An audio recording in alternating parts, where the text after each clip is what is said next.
Are you afraid? I've been afraid. Hi, I'm Pastor Nathan Decker with your hashtag Better Together devotion for today, and we're talking about emotions this week. It's a topic that I really love to talk about because I really do feel like oftentimes we don't have the emotional vocabulary or a way of expressing who we are and sharing the energy and the vibe that's happening inside of us. And one of those emotions that we get that's really actually useful for us, evolution has taught us this, is being afraid and fear. We get afraid when we're in the dark. We get afraid when we're in situations where we feel like our life might be in danger. We get afraid when things are not how we want them to be, or we feel like we're out of control. Sometimes we do this intentionally when we jump out of airplanes with a parachute attached to us, or when we go and ride on a roller coaster. Other times, people make us afraid. They cause us to be fearful. Now, being afraid is not bad, and fear is not a bad thing.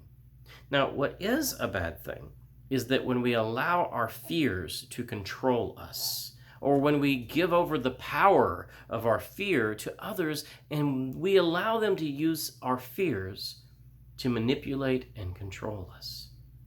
That happens a lot these days. People raise up things that aren't even, going to be happening to us, and yet we become afraid and we change our behavior based on them. We even write laws because of them. It's amazing to me that in the state of Virginia, it's illegal to be on the phone while pumping gas because a spark from your phone might cause an ignition interruption. And even though this has happened, I think maybe once in human history, we have a law about it in Virginia. We allow our fear too often to control us. Now, fear is not a bad thing unless someone is using it to overwhelm us or overpower us. But the opposite of fear is faith. When we allow ourselves to understand what we're afraid of and choose, instead of allowing the fear to control our decision making, but we ourselves make the decision to go out into the darkness or not to go out into the darkness. We do so on the basis of faith, because we have faith in ourselves, we have faith in others, we have faith that all those boogeyman stories aren't real. Faith combats our fear.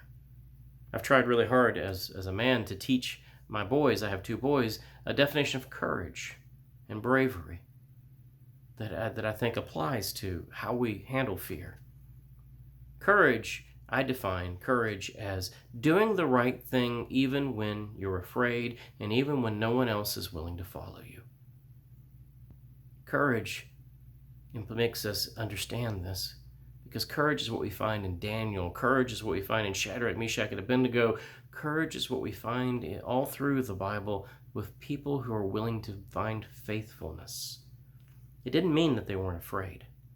It didn't mean that they didn't experience this fear, but they didn't allow their fear to own them.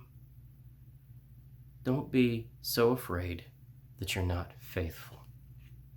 Don't be so afraid that you put armor around you that does not allow others to see the true you.